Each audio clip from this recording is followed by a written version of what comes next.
ये बहुत खतरनाक कानून है, आसपा कानून लग गया जिस एरिया में ना पुलिस खत्म। कानून ये अक्सर न्यूज़पेपर में सुनते होंगे आप, इसलिए ज्यादा मत उड़िएगा। अगर हम उनके तकलीफ को देखते हमारा देश का धज्जी उड़ जाता है, न जाने कितने शहीद हो जाते, कितनी माँ का कोख उजड़ जाता है। तो हम आपकी तकलीफ देखें या देश की अखंडता को देखें, जब भी बात आएगी पहले देश देखा जाएगा। समाज में सब लोग चोर नहीं है, लेकिन 100% घर में ताला लगता है कि नहीं लगता। ये इतना खतरनाक नियम है कि ये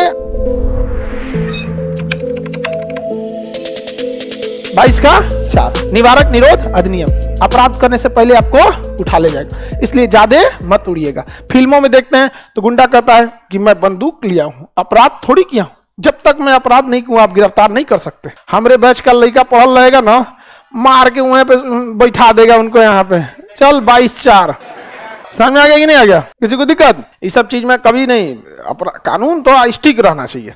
22-4 समझ में आ गया कि नहीं आ गया? कितने महीने रख सकते हैं? 3 महीने से ज्यादा रखना है तो सरकार से, 3 महीने से ज्यादा अच्छा 6 महीने से ज्यादा कोर्ट से, और कोर्ट चाहे तो 1 साल बढ़ा दे, कोर्ट चाहे तो कहते ठीक है।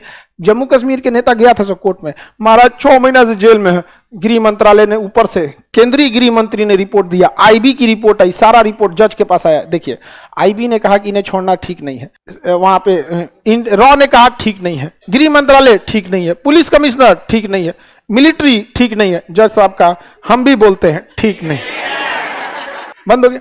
देखिए वहां के लोगों को रियलिटी में तकलीफ हुई थी, और जम्मू कश्मीर के लोगों के साथ पूरे देश की सहानुभूति है, लेकिन वहां के लोगों को भी समझना पड़ेगा। अगर हम उनके तकलीफ को देखते, उनका कटा हुआ इंटरनेट, उनके यहाँ के साजो सामान को देखते, हमारा देश का धज्जी उड़ जाता। न जाने कितने फौजी शहीद हो जाते, कितनी माँ का कोख उजड़ जाता, कितनी बहनों के राखी बांधने वाला भाई बॉर्डर पे ही शहीद हो जाता। तो हम आपकी तकलीफ देखें या देश की अखंडता को देखें, जब भी बात आएगी पहले देश देखा जाएगा। बहुत तकलीफ होती है, लॉकडाउन में पूरे देश को तकलीफ हुआ था, तो क्या तकलीफ देखेंगे ये देश देखेंगे? नहीं देखेंगे। होगा यहाँ पर जम्मू कश्मीर में ऐसा नहीं है कि सारे मिलिटेंट हैं। जम्मू कश्मीर के लोग अगर रियलिटी में देखिएगा तो सबसे ज्यादा बेचारे पीड़ित हैं। रीजन क्या है कि सब तो आतंकवादी नहीं है, समाज में सब लोग चोर नहीं है, लेकिन 100% घर में ताला लगता है कि नहीं लगता है? तो 10% चोरों में इतना ताकत है कि 100% घर में ताला बंद करा दिया सब। जबकि ऐसा हो सकता है कि आप अपना घर में ताला ना बंद करें तो भी चोरी ना हो, लेकिन डर होता है कि नहीं। वो बेचारा सब परेशान हो जाता है सब। अगर वो मिलिट्री का साथ देगा सब तो आतंकवादी खोज के मार देगा सब, तो बहुत साथ दे रहा था, और आतंकवादी का साथ देगा सब तो मिलिट्री मारेगी। निवारक निरोध अधिनियम जरूरी भी हो जाता है। इसमें जरूरी नहीं कि हमेशा आपको डिटेन कर ले, हो सकता है कि आपको हाउस अरेस्ट भी कर सकता है। डिटेन करके पुलिस अपने जगह पे ले जाती है, और हाउस अरेस्ट में क्या होता है कि आपको आप ही के घर में अरेस्ट कर दिया जाता है। बार-बार 50 को पुलिस उतार देगा। आप सुनते होंगे पुलिस ने उनको नजरबंद कर दिया, तो नजरबंद में ना पुलिस उठा ले जाती है, बताइए नहीं करती कहां रखे हैं। और नजरबंद होने में आपको कोई सुविधा में कमी नहीं होती है, खाना पीना चुपचाप हर चीज दिया जाता है, सारा ख्याल रखा जाता है, कोई दिक्कत नहीं ना, आपको कोई दिक्कत नहीं, आप रहिए। बस आप खराब आदमी है, आपको छोड़ देंगे तो आप बवाल मचा देंगे, यहीं रहिए, मामला शांत हो जाएगा तो जाइए। महबूबा मुफ्ती जेल में थी, कह दे कि उनको जेल में किसी ने थप्पड़ भी मारा हो, नहीं हुआ होगा, आराम से उनको हाउस अरेस्ट किया, नजरबंद किया गया था, उन्हें घर में रखा गया था, उनको उन्हीं के घर में लेकिन किसी से मिलने नहीं दिया गया था। उनके घर में, जैसे आप ही के घर में 4 गो चौराहा होगा इन्हें उन्हें से आने के लिए, आप अपने घर में 3-4 रास्ता से जा सकते हैं, हर रास्ते के चौराहे पे रोक देगा, इधर से नहीं, यहाँ से, घर से 2 किलोमीटर पहले ही बैरिकेटिंग लगा देगा, आराम करने तो बहुते हो गया वहां पे। तो हाउस अरेस्टिंग समझ में आ रहा है, नजरबंद, डिटेंशन। डिटेंशन में भी कभी कभी क्या होता है, कुछ कुछ बहुत खतरनाक होते हैं जिनको डिटेंशन रखना बहुत जरूरी होता है। समझ में आ गया कि नहीं? डिटेंशन सबको, तो उसको डिटेंशन में पीटना भी जरूरी है। तो केवल गिरफ्तार करके नजरबंद कर देना या हाउस अरेस्ट कर देना बड़ी बात नहीं है, कचर कचर के पीटना भी जरूरी है। तो इसमें कई सारा संशोधन किया गया, किस लिए? कचर के पीटने के लिए। कैसे पीटने के लिए? कचर के पीटने के लिए डिटेंशन में। इसमें 6 गो नियम लाया था यहाँ पर, एक से खतरनाक। सबसे खतरनाक था आपका armoured forces special power act, आसपा कानून। ये अक्सर न्यूज़पेपर में सुनते होंगे आप, आसपा का।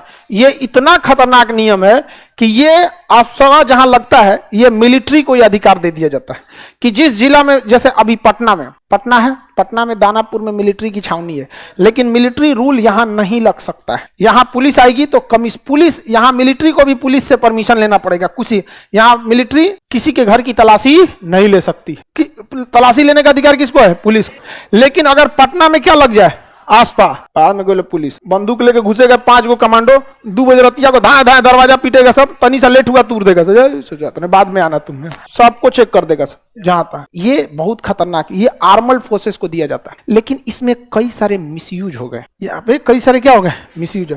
ऐसे कश्मीर में 1-2 इनकाउंटर हुए थे सब, जिसके मामले कुछ ज्यादा आगे जाके तूल पकड़ लिए। बाद में सेना को रियलाइज हुआ कि बहुत कठोर तरह से अगर हम आतंकवाद को दबाएंगे ना, तो इससे आतंकवाद को ही फायदा हो जाएगा, क्योंकि जब हम बहुत कठोरता से दबाते हैं ना, तो ऐसा हो सकता है कि क्रॉस फायरिंग में हम गोली मारे किसी और को, लग जाए किसी और, जानबूझ के ना मारे बट क्रॉस फायरिंग में हो सकता है। और इसी का मुद्दा उठा लेंगे आतंकवादी की, बताओ इसने क्या किया था जो तुमने क्या किया, मार दिया। ऐसे कश्मीर में एक मामला आया था जिसमें कोई लड़का स्कूल में था जिस टाइम पे, उसके ऊपर ये कानून लग गया था और इत्तेफाक से वो स्कूल में मार कर लिया और स्कूल का प्रिंसिपल उठा के उसको पुलिस को बुला दिया। तो पुलिस यहां लिख रही है कि ये इसकी गिरफ्तार किया गया और दूसरे और क्रॉस फायरिंग में उसको गोली लग गई। ऐसा मामला आतंकवादी खोजते हैं सब। तब आर्मी ने रियलाइज किया कि हमने तो आसफा कानून लाया था आतंकवाद को कम करने के लिए। हम आतंकवादी एक मारते थे लेकिन 4 पैदा हो जाते थे, क्योंकि आतंकवादी भावनाओं से खेल लेते थे। तब सेना ने अपने चीजों में बदलाव किया, आसफा नियम को हटाया। अब आतंकवादियों को भावनात्मक सेना ने करना चालू किया। अब कोई आतंकवादी घेर लेते हैं तो सेना चारों ओर से घेर के गोली चलाती है ताकि उसकी गोलियां खत्म हो जाए। जब गोलियां खत्म हो जाती है तो आराम से बुलाया जाता है, बेटा आजा, मैं वादा करता हूं तुझे नहीं मारूंगा। आप ऐसे वीडियोस देखे होंगे बहुत, समझ में आ गया कि नहीं? इससे आतंकवादियों का मनोबल टूट जाता है। कहते हैं कि नहीं, हम फौज को जितना गलत समझ रहे थे उतना गलत नहीं। बहुत बार आतंकवादी सरेंडर नहीं करते हैं तो उसकी मम्मी को, पिताजी को या बहन को बुला के लाया जाता है कि देख ले तुम यहाँ पे, तुम इसके लिए। तो माँ भी माइक में बोलती है कि बेटा तू सरेंडर कर दे, मैं वादा करता हूँ सेक्शन ऑफिसर या फिर कमांडर इन चीफ है या सेक्शन 2 IC है, जो भी है, ये छोड़ देंगे। और सेना उन्हें छोड़ भी देती है। सेना पूरी डिटेल लेके पूरा क्या कर देती है, छोड़ देती है वहां पे। बाद में उस पर नजर रखा जाता है यहाँ पे। और ऐसे जब किसी को मौत के मर रहा होता है ना, अगर कोई इंसान मर रहा है, मौत एकदम पास आ चुकी है, और उस समय जो उसे बचा लेगा ना, वो उसे जिंदगी भर साथ नहीं छोड़ेगा।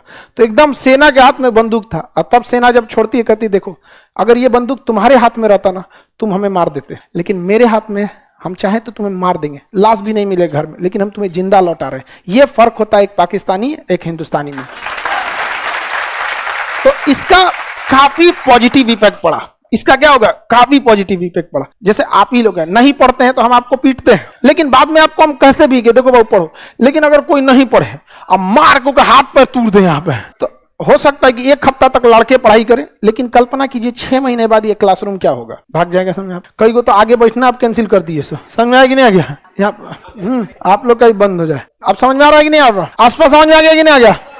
ये बहुत खतरनाक कानून है, आसपा कानून। लग गया जिस एरिया में ना, पुलिस खत्म, पूरा कौन ले लेता है। और आर्मी किस तरह से ट्रीट करेगी आपको पता ही है, उसको कोई झमेला नहीं।